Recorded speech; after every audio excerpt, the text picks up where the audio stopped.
Well. As they say in England, it's not looking good, bruv. As the Wallabies skip to an 0-2 start to the Rugby Championship, as the Springboks sit pretty at the top of the table after a successful Australian tour. Now that's what you call a fast start to the season for the Springboks. Can the All Blacks catch them? We will soon find out. Goeiedag en welkom bij Rugby Koppa. Ik is Johannes en bij mij is vandaag... Oh, jammer. Dames en heren. Sorry for those non-Afrikaanse sprekers. Welcome to Rugby Heads, powered by the Pig Athletic Club. My name is Sione, and joining me today is the Northern Suburbs Club captain here in Sydney. His government name is Alexander. However, Springboks fans like to refer to him as Biskop. Please welcome the Matt Damon of the show, Alex Ironside. And now Tangata Whenua representative from Aotearoa, New Zealand. His government name is Alfonso. However, former coaches used to refer to him as Oscar Pistorius, not because he enjoyed shooting out of the line, but because he's just as fast as the old South African roadrunner without his blades on. And finally, the only panelist who needs no introduction because he's the only one that made it to the pros. His government name is Aratu. However, his former high school teachers used to say that he would never amount to anything. But he sure proved them wrong because he's now on the 174th most popular rugby show in the world. Please welcome Nemani Nandolo. Welcome, boys. Welcome. Just thought we'll black down and went a bit Afrikaans because YouTube Statman has told us that about 50% of our Rugby Heads viewers are from South Africa. So welcome, Bokkes. Hoe gaan het? I'd like to thank the white headphones for that. Yeah, what a puss cap, eh? What a boost. Look, we'll get into that in a bit, but I'll never say anything bad about South Africa again. Maar don't be a cuck, eh? But before we get into the show, Nems, your season came to an end the previous weekend. However, I saw that you were out at the prelim finals in Melbourne. Yeah, I had the opportunity to do some commentating down here, which was pretty cool. We watched it was Harlequins versus Footscray. It was the equivalent of Sydney Uni versus West Sydney 2 Blues. Oh. And all money was on Harlequins to win. Semi-finals at home, mate. And we all know what Big Islanders can do. It's a physical game. Harlequins try to match them physically. Got out muscle. Big Ed Maka running, just putting shots on, honestly. Anyway, Harlequins lost 2 games in a row at home. All of Melbourne rejoice. Feel for them, but... Again, kind of like a Sydney Uni, everyone hates. But yeah, Footscray, congratulations. Off to the big dance against Powerhouse down here, which will be a big final down at Box Hill. Ooh, yeah, the dogs. Speaking of dogs, Ironside, how were your fourth grade boys on the weekend? Well, mate, we won 13-12 against Sydney Uni. We were down to 13 men in the last 10 minutes, and Big Ironside on the edge had about 4-on-1. If they just ran that side of the field, they probably would have scored a try, but some reason they didn't. So put a big 10-minute shift in there. We got over the line, so we've got a game this Sunday. Extra day's rest, which is nice, against Rats to get into the finals. But the real highlight of the weekend for Norse was Norse winning in extra time against the Rats to go through from 5th place. And that also meant that my good friends at Chatswood Oval, the Gordon Highlanders, were knocked out of first grade on Sunday. And I was straight onto Facebook to let them know, because they did let me know a couple of weeks ago we got clean swept. And, well, looks like it doesn't matter how much you sweep your shed, you still don't make it into the semi-final. So thanks, Gordon. Enjoy your Mad Monday. They're probably on it right now. I was at Randwick Oval when they were running out, and I said, last game of the year for you boys as they were running out. And I did get a nice little smile from my newfound friend, Joey Walton. So I hope you're having a good Mad Monday, boys. Nice. All right. Now, before we get started, our YouTube stat man has informed us that about 85% of our Rugby Heads viewers haven't subscribed yet. So if you're watching this, you haven't subscribed, hit that subscribe button and be sure to follow Pig Athletic Club on all social platforms. Now, quick rundown of today's show. We start off with our performers of the week, our opportunity to give flowers to the players who stood out over the weekend. And then we go around the grounds, debrief all the action from round 2 of the Rugby Championship, talk a bit clubland, footy, and then viewers' questions, and finish up with our tips of the week. Ironside, you want to kick us off with your performer of the week? Yeah, I think we've, me and you personally, Tony, have spoken about him not performing maybe as best as we wanted to, but I tell you what, his return to form this week was Artie Savia. Something about him in that All Black jersey just goes the next level. I saw a video of him as he was yelling into contact. Just a little bit of extra carry on into contact. You got to love. He just loves it. You can tell he just absolutely loves the contact. He was everywhere in attack and defense. He actually was doing some of the hard stuff that he wouldn't necessarily he would be known for, but he's putting in the hard yards. And yeah, Artie's my player of the week. Yeah, awesome captain's knock and prove that he's up there for player of the year once again. Fons, who was your performer? Just before I get to my performer, how funny was that when he was yelling? I thought he was a bit of an Ultra Instinct Super Saiyan there when he pumping those legs through contact. But mine's actually another forward from the All Blacks, and he's solid up that scrum there when that was Big Timothy Williams, the loose head prop. It's good when your set piece is solid, and you get a nice quick ball for your backs. So he was a huge effort from him, I thought. Yeah, he was gun. One of my new favourites. And Nems, who was yours? I'll have to go with Will Jordan. Did well, just his carries, and I think just with Beauden Barrett, they just complement each other. And I just think, he's definitely going to be one of those mainstays for a long while if he, keeps injury free. But I was just impressed with his all-round game. And he's just confident, the way when he runs a ball, and he just knows where to be. And he kind of like that before he got injured. So yeah, for me it was the man from Nelson. Nice. We're pretty much all Blacks here because my one is D-Mac, Damien McKenzie. People have been talking about him pretty much as soon as he got the 10 jersey a few weeks ago, and he came out and showed, not with him being the best player, but him sharing the load and finding his place and using his tools when needed and not all the time. So he's not always going to be that one that always makes the plays, but he puts the other boys in front where he can be the threat out the back option where they're looking, and he let other guys shine with his action. So D-Mac let all the pressure off with I thought he was immense, him and the Barrett brothers. And then we'll go around the grounds, kick it off. Fons, we'll start with you since you're All Blacks rep here. All Blacks bounced back at Eden Park after a last weekend's upset in Wellington. The ABs came away with a comprehensive 42-10 win in wet conditions. Fons?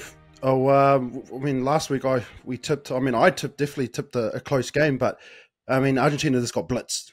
That first 20, even that first half, that game was over well and truly, and all it was I think was a bit of attitude that rocked up, and a lot of accuracy there, especially in the forwards. I thought also Blackadder was another one that played well, and it was just real tough from the All Black forward pack, I think.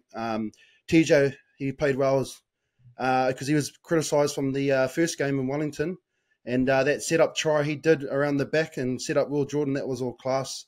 But yeah, the game was over by half-time. I'm quite impressed with Sam Darry as well, guy that's only played a couple of test matches, and I think he looks the goods. But that second half, they obviously fell off. Argentina didn't give up, which was good. It was good to see them still fighting right to the end. It was actually, I think might have been 7-7. That second half. I think it was quite close second half. But yeah, that game was already done by half-time, and now they can look to South Africa in 2 weeks, so it's very exciting. Yeah. And Nems, thoughts? And who's your stars?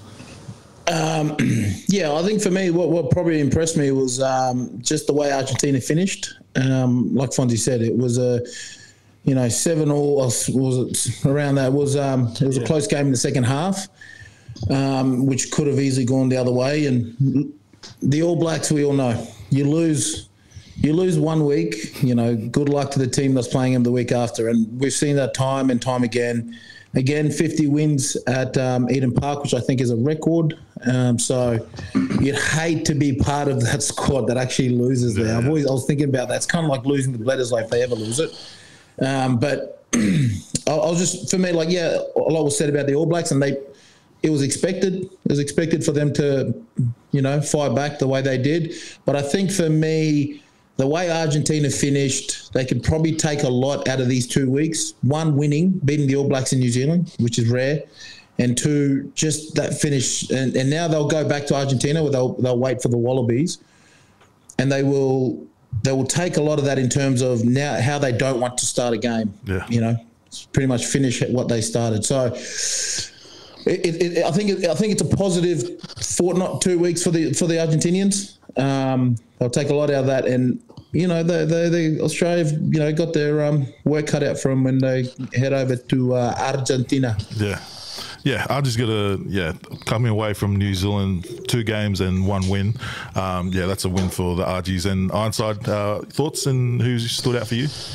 Yeah, look, I was actually really just super impressed with the 2 second rowers for the All Blacks, Darry and Tupavai. I think just the work rate they both get through, you'd think that they would be missing their white locks and stuff like that, but they've just got these. It's kind of annoying. They've just got these guys waiting in the ranks ready to go. I thought that they obviously offers different to like what a Retallick and stuff would, but I just thought they were so good, like around the park, in the line out, and in defence. So they were my 2 that kind of stood out for me, other than Savia, who I mentioned earlier. But 50 in a row at a ground. I don't know if there's many teams in any sport in the world that have that much of a win record at home in anything. So hats off to the All Blacks for that. But look, I'm really excited to see the Argies play against some other teams now. I think Nems is right. They're going to take a lot of confidence away from a win and a good second half. The All Blacks blew them off the park, and I think that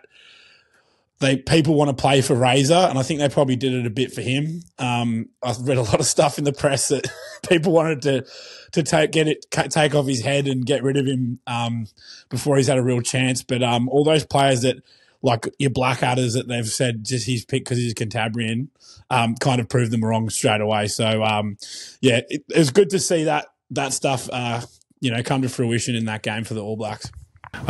So that's probably heating up well for the tour in South Africa in 2 weeks. But then we go across to Perth. Forgettable scoreline for us Wallabies fans against the so-called Springboks B. Nems, thoughts on the game and who stood out for you? Whoever called these guys a Springbok B team needs to uppercut themselves. That was Tony. No. I was just saying so called. I did. Whoever is so, nah. Mr. So. No, I just think, like I said, with South Africa, they were just strong all across the park, and I guess back to the drawing board for Australia. But I just thought they played in patches. They played really well. Yeah. That uncontested scrums, I didn't quite get it, so I'm not. You'll have to fill me in, but I just think, South Africa years ahead in terms of just the way I feel like they're at their peak. And again, they played really well in the rain. They weren't afraid to have a go. But for me, like to see someone like Angus Bell come back, I thought it's good to see Belly back from injury. I was actually surprised, to be fair, but he did all right. I see that he doesn't wear his Asics boots anymore, so he was wearing Adidas boots. So that might be something to do with maybe his injuries, maybe. That $1 million contract's probably ripped up. He probably ripped it up on him. But look, Australia, they've got to go to Argentina now and try and play. I think that honeymoon of the Schmidt era is finished. They've just got to now try and win. That's the thing. And I get it's frustrating for us Aussie fans because we just, as soon as a loss happens, we're like, get rid of him. You know what I mean? Yeah. I think we've just got to ride this roller coaster. Look, we probably might not even win in Argentina, to be fair. But we've just got to be positive and hopeful. Like these guys, you know, and you got to feel for the players, man. Like these guys that, I see some of some of their faces after the game. They're just like, fuck. Like I saw Lucan and he was just like, yeah. You know, like they're just down. And like you've got to give it to these boys. They're trying their best. You know, it'll come. It'll come. We've just got to be patient with them and I guess ride this wave. But yeah, it's frustrating to see them lose the way they lost. Yeah, I was after the game. I was in the comment section, ready to fire up on some of the Wallabies haters in the comments. But there was a lot of South African supporters though in the comments saying thanks for the game. Can't wait for you guys to get better. Keep going the way you're going. Fonz, as an op, your thoughts on the game? Come on, get our viewership up.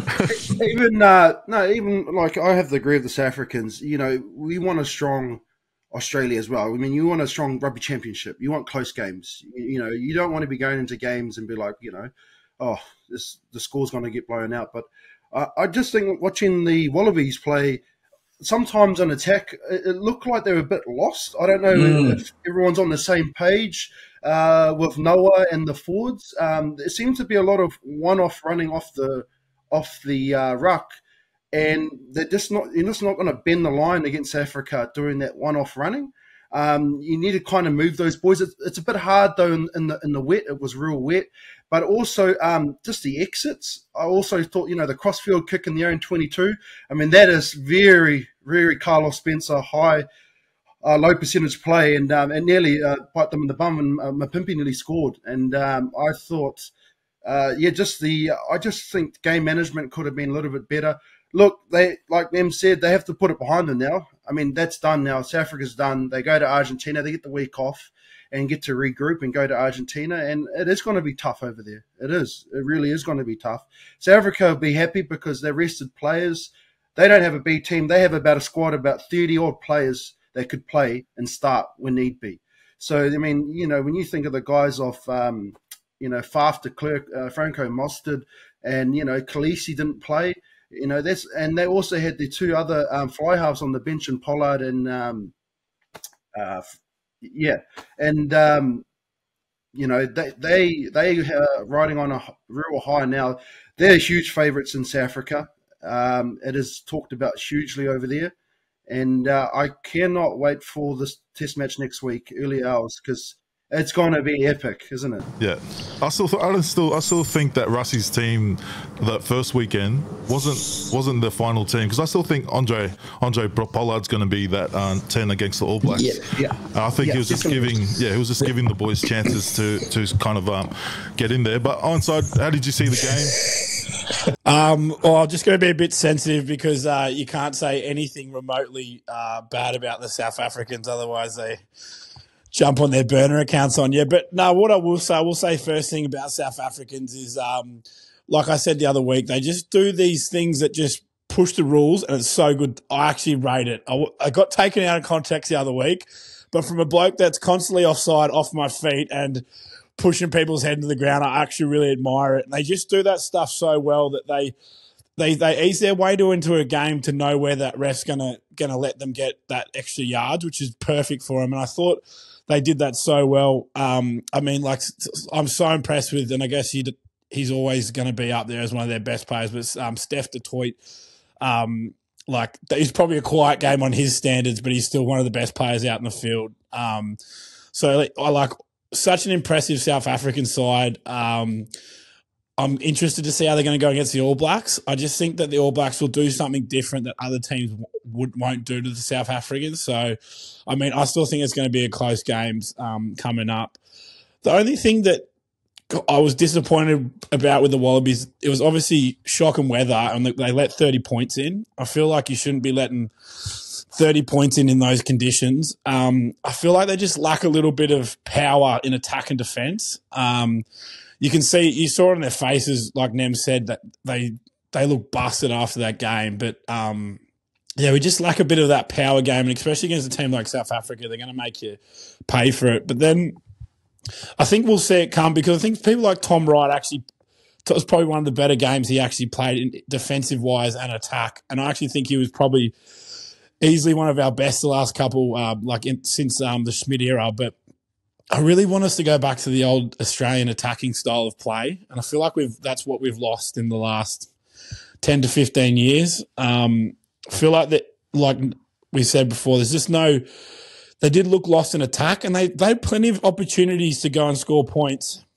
That first half, I feel like they could have almost been ahead at halftime if they kind of took a few more of the opportunities. But, back to the drawing board. I think Argentina is going to be a good test. Again, a different style of rugby, and I guess that's what we're seeing the Rugby Championship. Why I think it's so much better than the Six Nations is there's 4 sides that play 4 completely different styles of rugby, and some match up against each other and some don't, and you don't really know who's going to win it on the day, and we've already kind of seen that. So, yeah, I'm still positive. Let's not jump down that. Let's not do the classic Aussie thing, get rid of the Kiwi coach. We've done that too many times, and let's keep it rolling. Yeah. Now, Nems, I wanted to bring up, you're the only one that's been a pro, and you've probably been in these meetings, kicking meetings. A lot of people are talking about the kicking game. Like, I think off first phase ball, we did it once or twice off uncontested scrum. We'll kicking the ball away midfield and not really getting a return on it. What are those? Why do they bring those sort of tactics in when you're kicking from midfield?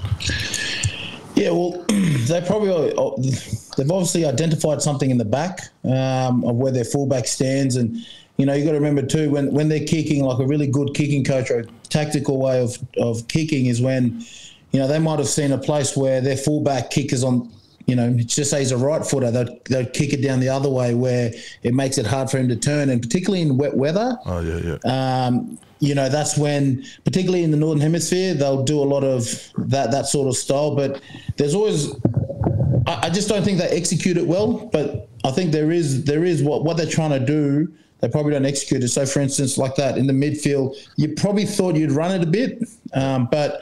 Again, they've probably identified something during the week where they've thought, okay, maybe Cheslin stays up, or their back three doesn't. There's a bit of a misconnection there. So there's always a purpose, but again, there's a purpose, but then there's an execution level, and I thought they probably didn't execute, whereas South Africa sort of did. But yeah, there's that's probably, like you said, I probably thought they would have run it a bit more, particularly uncontested. Which was, unusual, which was sort of rare to see at international level. But I don't know. I might get in trouble here. Do you reckon they bent the rules a little bit by saying it was concussed? Or was it really HIA? Yeah, because at halftime they lost both the props because they had the head clash. You see, Allen had a massive bloody egg on his head as well. So then they couldn't come back, and that's why it was a HIA. So then, they couldn't come back on even...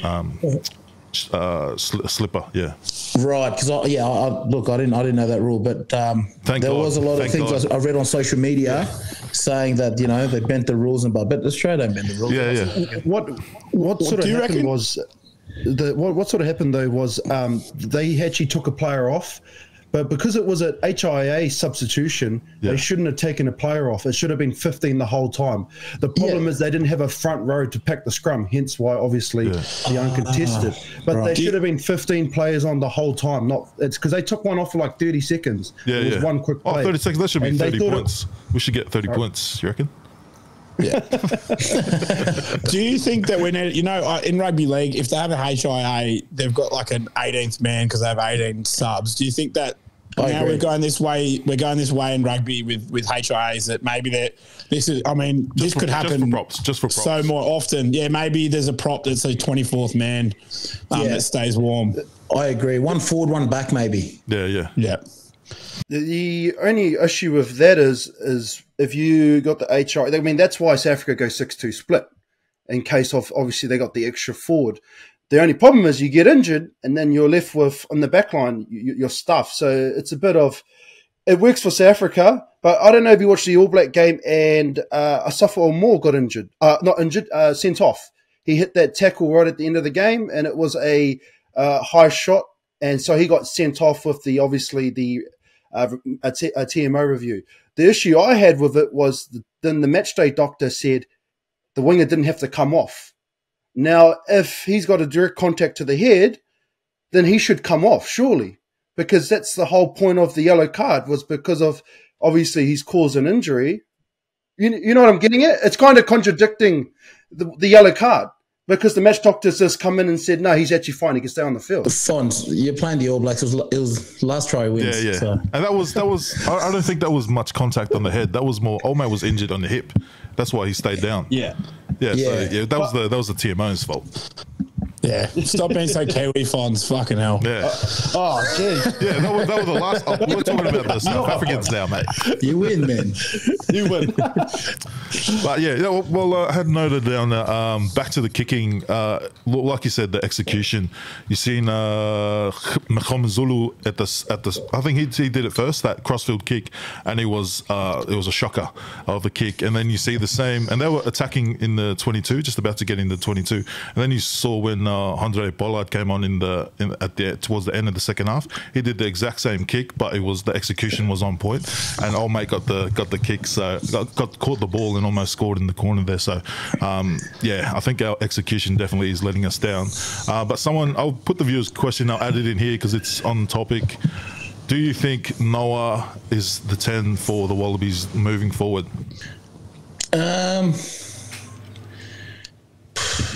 To be fair, like, other than Ben Donaldson, I don't think there's any other 10. Like, I'd even look to bring James O'Connor back, just to have an old head there. I just think, I get it, we're going for the young, but it seems like Schmidt's going with Noah. But to be fair, look, there is actually no one else. Like, do you see any, or besides Ben Donaldson, who we got? Tane's playing in. Tane's playing in New Zealand, you know. And playing well. Yeah, playing well. Enjoying the spates over there. So I don't think, other than Tate, there's no one really, who could we bring? I would, like I said in some of the group chats, I would have said bring Bernie back from Japan, because he's still playing real good footy, still got a good head on him, just to help the boys along, just like the same way the Saffers are doing. I don't think we should give it to 110. I don't think we're at that point like the All Blacks, or we should be following the All Blacks. We should do what South Africa's doing. They got 3 or 4 10s in the squad ready to go, just in case one's injured, so you're not putting all the weight on one. They're all competing at the same time, and it could change each game. So I kind of just answered the own question right there. But I think Noah might not he might not be the 10 forever, but I think he's the 10 for right now. I think we're so quick to pick. We don't pick and stick. We just get someone and then we rag on him. We did it to Carter Gordon. He's playing league. He didn't get an opportunity. He got 1 year, 1 World Cup under a horrible coach, and he's gone. We've lost him. I actually think Noah's come back from his overseas stint and come and played better footy. He looked pretty good in some of those games against Wales. He's played against South Africa. Like, let's pump the brakes a little bit on that. The only other bloke that I think could maybe might be a bit of a stretch to like go there, but he might be a bit of a future 10 is I think Liner could play 10 at some point. I actually think he's got great. It looks like he can control the park, the middle of the field pretty well. So he's about the only one. But I think give Noah a bit more of a chance. I don't think it's a rebuild, right? So why don't we give a guy, 5-10 test matches? What's that going to stop? Yeah, that's we got a number of young 10s, which I think, back to Bernie, I think they should get him in, even if he doesn't play, just having him in the squad while he's got his 6-month bloody holiday from Japanese rugby. But another question on the same point. It's clear after the weekend that we need our overseas boys. Who do we need? I think we said this last time, but after the first 2 games, who do we need? Fonz, you want to add a few names in there? Obviously, I still think Will Skelton, just a big body, of course. Obviously, he's been hovering in and out of the squad. When I'm thinking of players overseas, and this is real left field, I don't know how people feel about it, is actually Tawera Kurbalo. He is eligible to play for the Wallabies. He's actually playing well for La Rochelle in the French top 14. And he's actually born in Darwin, and he has obviously Kiwi and Aussie parents. But look, there's a few guys there. I don't know if Scott Seo's running around, but I feel like kind of a bit lacking in the props there in the front row. I haven't really kept an eye on a lot of the Aussie boys. Pete Samu is another great shout. I actually rated him. But I'd be looking to try and maybe beef up that forward pack. You know, even Samu at centre, Karevi, you know. Getting him back, he's been around, he's played a lot of games. Not too sure what their predicaments are. Obviously got that Giddo law, so I don't know how that all sort of intertwines. But, man, there's a lot of good talent around the world for Aussie, that's for sure. We should probably do what South Africa are doing. All the boys, like, seeing the guys that didn't play, they're obviously playing in Europe and play a lot of games. Then you see guys like Peter Steph Dutoy playing in Japan. Obviously, his body's a lot better for it, and that's why he probably doesn't want to miss any of the South African games, like quality games. Same with Quagga Smith over in Japan. Nems, any guys running around in Japan or around overseas? Yeah, Fon said it. I'd bring someone like Samu back in the back line. We just need that. We're missing that X factor. I think Ironside, harped on it about just, that go forward. When he's there, I think he really takes him forward. Fon said it again. Pete Samu playing in Bordeaux. I just think anyone who's who's a forward that's playing in Europe, like you just need to have a look at them because, let's face it, Super Rugby ain't a forwards game. It's not, it's not. It's a fast, jouer game. Whereas up there, you learn to scrum, you learn the set piece. Scott Seo is playing at Exeter Chiefs, one of the best, champions of Europe, one of the clubs down there in England. They play, all they do is slog it out 32 weeks of the year. You'd be looking at those guys. I think, like Fon said, those forwards, we need forwards and X factors. And if I'll be going for those forwards that are over there, having a look at them because they bring that experience of what they play over there. That mindset, that mentality, and rugby over there, man. You're playing in front of 20,000 people, average. In a little village sometimes. So that exposure, I think, is what the Wallabies probably need. And like you said, Tony, the South Africans do it all the time. They're playing. They pick them from overseas because they can't afford to, they've common sense prevails. They can't afford these players.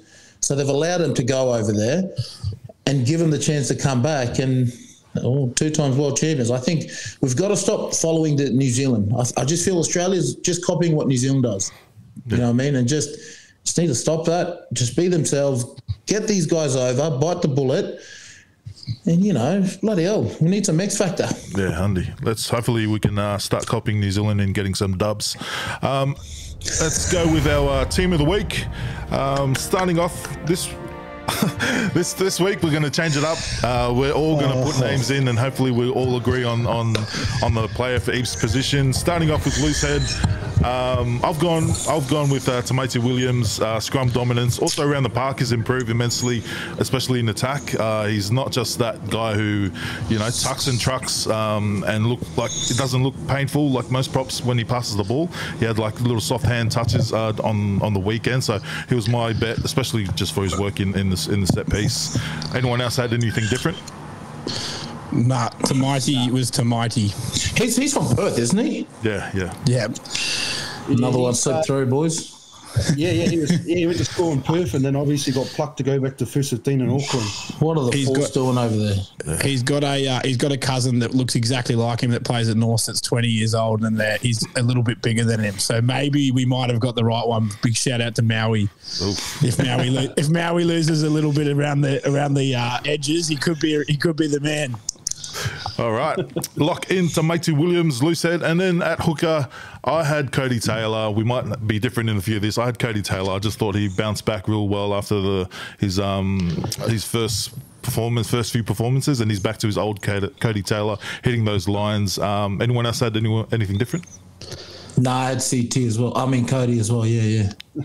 Nicknames. Oh, yeah. So it's Mel teammate. Sorry. I don't know if he remembers me, but nah. Right.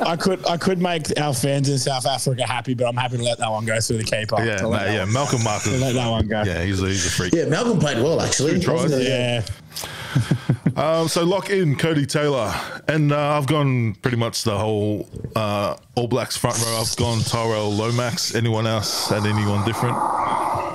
I I actually rated Thomas du Toit for South Africa. I honestly can be honest with you, I didn't know too much about his game, but I thought he was pretty dominant for the Southers. That's the only one that I had that different. Yeah, as Mel Herber's understudy, he's thick. He's thick, like pretty thick. Not ugly thick. Not ugly thick. Big, like pretty thick. He loves a braai, eh? Yeah. Anyone else said anyone? A braai and a brandy. Anyone else? Anything different? Nah, I don't know front rows. I had the same as Ironside. I think Du Toit. Du Toit? Man, he was just solid. All right. Big scrummager, isn't it? So we'll switch it up and we'll chuck in Thomas du Toit. Thomas du Toit. All right.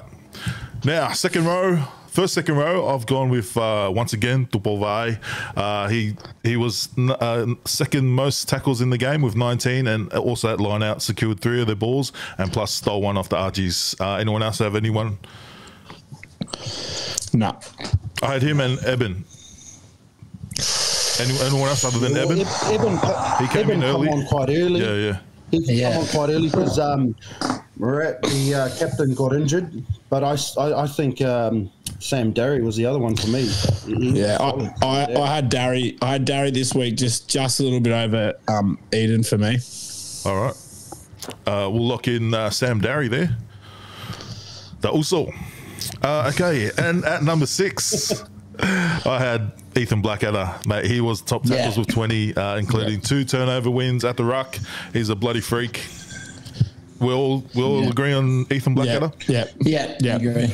Ethan Blackadder. Yeah. Special mention to Pablo, mate. In a losing team, he just goes hard, especially when he got smashed by Artie the first play, and then he just kept coming back. I would have stepped personally, but yeah. So lock in Ethan Blackadder. At number 7, I had the Safa bloody universal soldier, Miss Jane, Peter Steph du Toit. Anyone else had anything different? Yeah, nah, jeez. Right. Lock in Peter Steph du Toit. And then number 8, if you have anything different, then just get out of here, mate. Artie Savea, mate. One of his best games in a long time. Like, yeah, real captain's luck. I think he had about 18 carries and then probably about 12 tackles. Like that's huge work rate for a number 8. How we got an extra 10 meters out of that? Just going through the same, mate. I'm like, what was it? Oh, no, never mind that. So lock in Artie Savea. And at 9, this might be, out of there. But I liked Cortez Ratama off the bench. I thought he quickened up the ruck a bit. I know they didn't get the points in the second half, but I really liked Cortez off the bench. Anyone else had anything different? I mean, I had TJ, but I can agree with what you're saying. Yeah. I just think TJ in that first half was a big reason why he might not have got them quicker ball, but he got the ball out at the right times for me. Yep. Yeah, I agree with Ironside. I thought TJ was his experience in leadership. Yeah, shone through in that game, and Lock in TJ Pedernara. Yeah, he's that when he set up that try going down the short side. Really naughty. As someone that was supporting Argentina that night, it really got me. I was like, sure it was a forward pass. Then they show the replay. I'm like, cameraman angles. And then at number 10, I had D-Mac. I thought he stood out back against the wall. Boys, have anyone different? No, I'm trying to get away from the ABs, but no. You can't, mate. You can't, man, as much as we want to. Yeah. Don't fight it, Nams. Don't fight it. True. Lock in D-Mac. I'm trying to come up with keeps on. Nah. And then the wing positions, I'll go both the wingers I chose. I went with Will Jordan, 2 tries. Just Will Jordan is Will Jordan. And then the other winger, I had Marika Korumbete. Mate, he was like an open side winger for us, even in defense, chasing down tackles. I thought he was immense for us, but happy to go with whatever you guys gone. Yeah, I agree. I think Will Jordan. I think, again, I hate saying this, Caleb Clark played well. But like Korumbete, I just think Korumbete, he puts his heart. I swear when he plays for the Wallabies, You can see how exhausting he is. Like he just, you can see it in his eyes after the game. I think there was a photo of him just on the ground. Yeah. Like he must be thinking, man, I'm sick of carrying this back on. But anyway, look, his efforts, it's I rate it. No, I won't change him. Just his efforts. I think he's man, he was unreal. Anyone, but any you two boys want to look? I like Marika. I thought he played really well, and I agree. I just think I feel like he's had a pretty good game as well. Chesney still, I think, had hard to go past him for me. True. It's really hard to go past. If we're going to go with team of the week, hard to go past a bloke that's beaten a team 30-12. But I just thought Cheslin. We're going individual performance. Not I know we're going individual, but I think that he was a big reason why they got that. And I'm hard to go past Cheslin. See, I'm a big South African fan. What everyone's worried about. Why you got your fingers crossed, mate? Just shows your fingers, mate. All the comments are going to be that bloke in the white earphone gets it.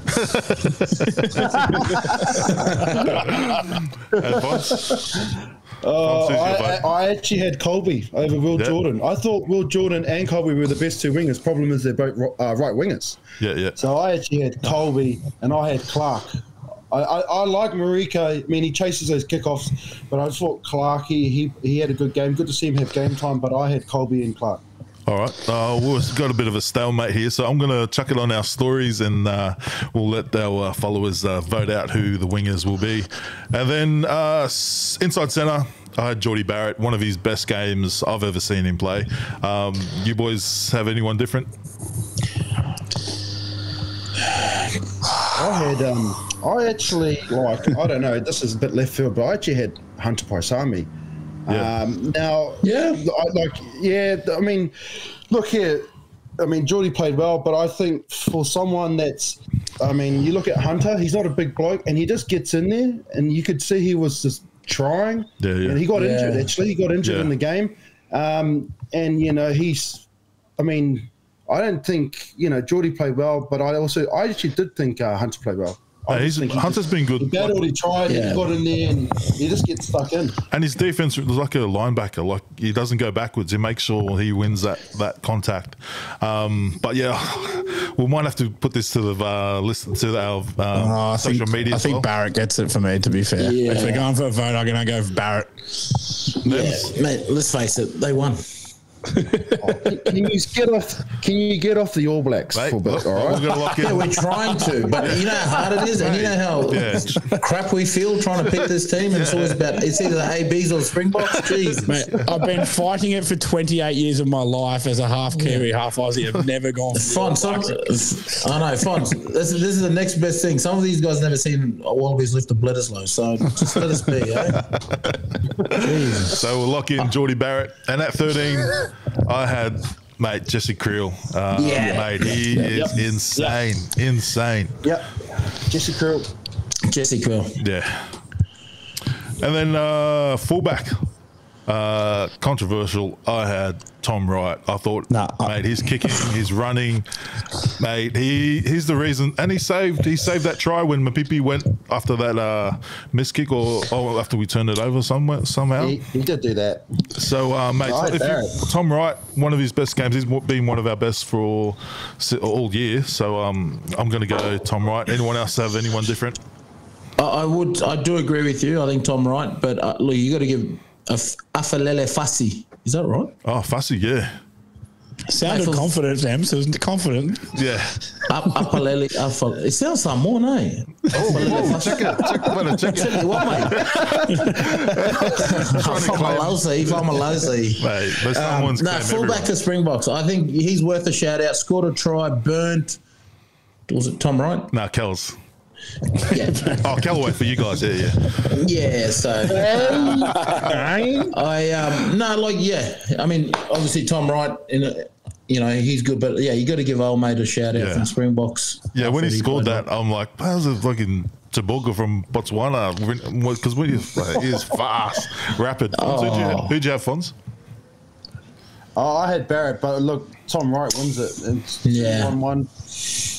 Yeah, well, I reckon we'll put it to our followers again. So we'll put the wing and the fullback to our followers to vote on. If I don't like the answer, I might I think majority of it they'll probably won't go. They probably won't go for. But if you're watching, let us know in the comments who you think we should pick in these positions in our team of the week. And then we've got our viewers' questions. First one, whose bandwagon are y'all supporting in the Shoot Shield and the QPR? So in the Shoot Shield, we'll start off. We've got Shoot Shield with the teams left are Randwick and Norths. They're playing in one game, and then the other game is East versus Warringah. Onside, you're the Sydney man. So I guess the bandwagon I'm going to jump on for the Shoot Shield. It's a hard question, this one. Probably Norths. I think I might go for Norths. 12:30 kickoff. It's a double header at North Sydney Oval. Norths finished 5th, and then we magically get a home semi-final.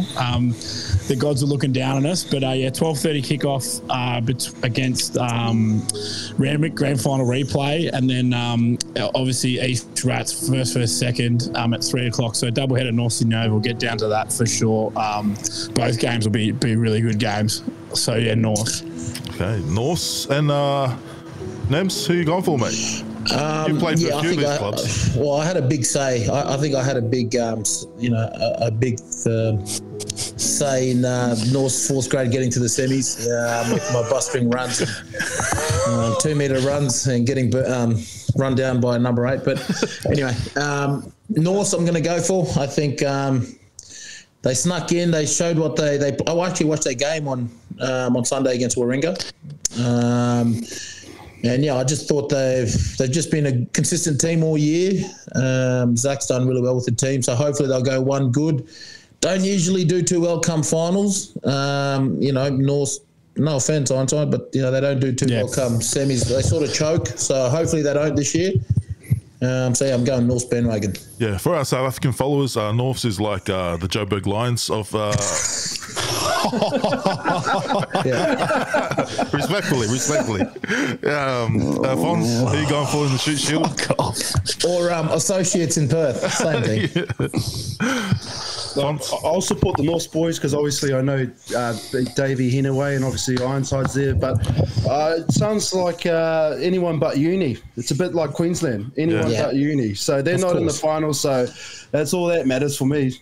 And I'm going to back my boy Molly and East. So I hope East go all the way and beat Norths in the final. So let's go to the Beasties. Mate, loser. Well, they us. Okay. And then in the Queensland Premier Rugby, West play UQ this weekend to see who meets brothers in the final. Them's who you going for, mate? Jeeps aren't in there. Yeah, no, I'm going for brothers. Being a nudgy old boy, and big connection down at Brothers, and I played Colts 2 down there a long time ago. And I didn't pay my red dress, so I went to Sunnybank. Shout out Gavin Head. But that's another story. But yeah, and then I ended up still playing Colts 3 at Sunnybank. Okay. Oh, so Jesus, I'm going Brothers. We've got one for Brothers. Up the Brothers. Ironside, who you going for? Yeah, I hope West Bulldogs get absolutely smashed this weekend just to rub it in Sioni's face, and I'm going to go for Brothers. So yeah, get that, Sioni. Well, I'm actually I do used to play for UQ and West, but I'm actually going for Brothers. One of my lovely hats, but yeah, I'm a supporter of Brothers in my retirement. Fons, who are you going for? Mate, to be honest, who cares? All 3 of them don't really care. I do not care. Mate, it's pretty Judas if I got up here and started saying it, man. I do not care who wins. Yeah, you passed the test. You got it, mate. You're not like Tony, mate. Well, Tony, really, what do you really, who do you really think would you like to lose, mate, on this week? UQ, mate, West? UQ, I'll go for UQ this weekend. We got it. That's why I started, mate.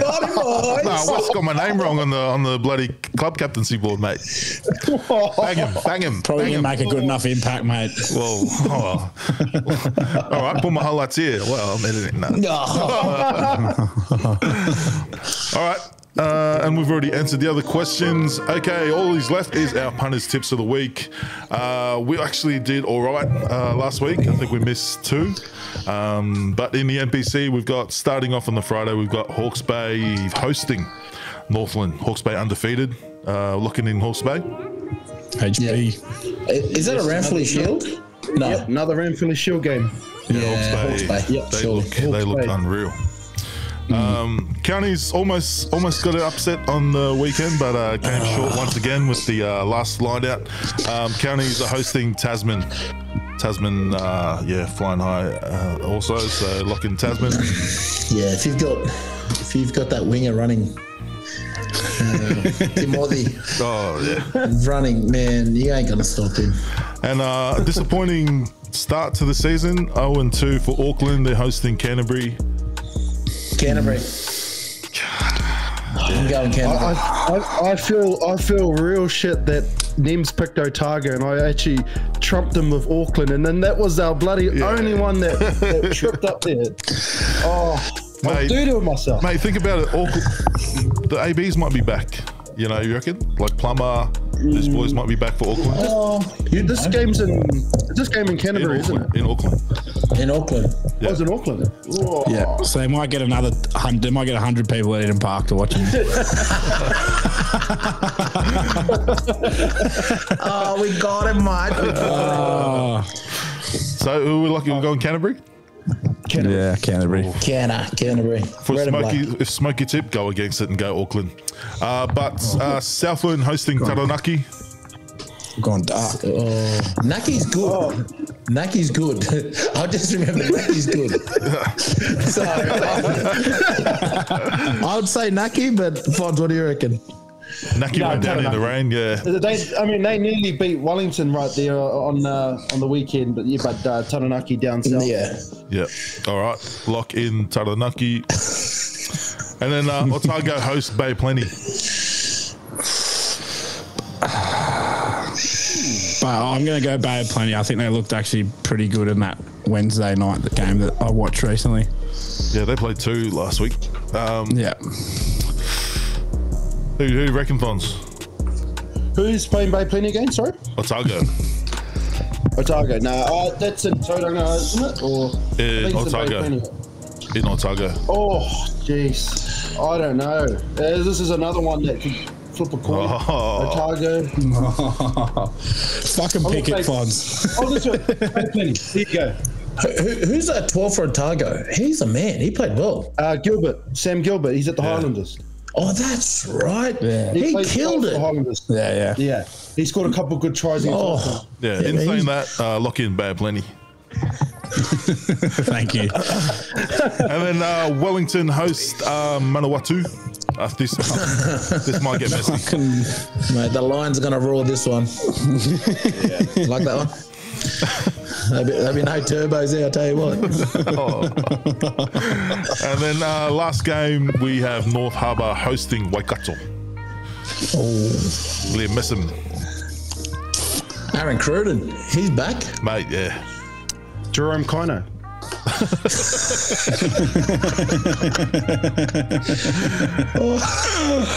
Waikato almost lost, mate. Yeah. Harbour. You reckon? Yeah. Man, I'm a proud Mulu man, but I think at the moment Harbour look quite Harbour good. look good there. Yeah, they look good. You know, Tane is looking real good over there. He looks like he's enjoying his rugby. Yeah, because he's not in Australia, that's why. Lock in. Or playing for Eastwood. Whoa. So, lock in. Jake's fun at Jake's Eastwood, fun at Jake's. Lock in those tips and make sure you gamble responsibly. Shout outs. Nems, you want to shout out? Who are you going to shout out? Yeah, my shout out this week is to all the teams playing in the grand final here in Melbourne in the all throughout the grades down at Box Hill. If you're in Melbourne, get down there on Saturday, and yeah, let's get behind rugby here in Victoria. So good luck to all the grades, and may the best team wins. Oh yeah, and also that water boy. Yeah, big shout out to Footscray first grade and third grade. They've made the finals. Ed Muck has done really well with them. But particularly, there's 2 water boys down there. Don't know what they're doing down there. They're getting paid heavily for whatever. Big Cooper Vuna and Sam Talakai. Apparently, Sam Talakai is meant to fly to Glasgow this week, but he's told the guys at Glasgow to hold up. He's got to run the water on for Footscray Bulldogs, and he'll fly. He's asked them to push his tickets to next week. So I hope when he gets there, they find him. But yeah, good luck. That's where I was wondering who we need entitled for the Wallabies. That guy, man. So he's going overseas. That's why he's not in the squad. And Fons, who's your shout out? I'll give another shout out again to the Narang Bulls. All 3 teams in the final this weekend. There's heaps of finals actually. First of Dean over in Fiji, the Dean's Trophy. QV, Queen Victoria School. First thing, you might need to correct me names. I think it's Nasinu. Funny thing, Nasinu is Marika Koraimbete School. Ooh. And Verimi Vakatawa. So they're not seen as the big 4. They're like your public schools. So they're like Granville boys playing against St. Joey's equivalent. Yeah. So all the Fijians that watch our show, that'll be a good game. Dean's Trophy, and the other big first of Dean game is the South Island final. Nelson College versus Southland Boys High in Nelson. So that's a big one for the South Island. So that whoever wins that goes to the national top 4 in New Zealand. So a couple big finals all around. So. And Ironside, shout out. Yep, 2 shout outs. Big shout out to all our South African friends. We've got off on the wrong foot. But hopefully you can see that, we're not all negative. It's not all bad. Very impressive team. So we're going to appease our audience. A big shout out to my number 1 fan in the comments. He commented a few times with a lot of shit emojis, but Ian Jacobson, one subscriber. Thank you. He's in your head. He's in your head. I think it might be I think it could be old Ryan Freen's burner account, but we don't know because he did tell me to grow up. But actually, my shout out is to the Shaw School in Sydney. I'm not a massive fan of the GPS rugby, but former first grade number 10 and shoot shield winner Angus Sinclair went there to the Shaw School, and they've always been quite, last 10 years quite at the bottom of the GPS. They've come out of nowhere, and big part of it has to go to his coaching. And Shaw's a feeder school for Norths, and they have some very good young players. So if you want to come down and play Colts for Norths in the next couple of years, we've been not that strong. It looks like if we can get some Shaw boys in. But yeah, quick shout out to Shaw. Big upset in the GPS rugby down here for the schoolboys. Yeah. Nice. My first shout out is to Noosa Dolphins. They took out the Sunny Coast comp on the weekend. And then lastly, shout out to my OG club. First place we moved to in Australia was in Footscray, Old Somerville Road. So shout out to the Footscray Bulldogs. I already did it, mate. It's fine. Whoa. But yeah, guys, thanks for listening. Make sure you like and subscribe. Boys, thanks for calling in. We'll see you next week and do all the good stuff. Lekker dag. How they do it? Good boys. Yeah, boys.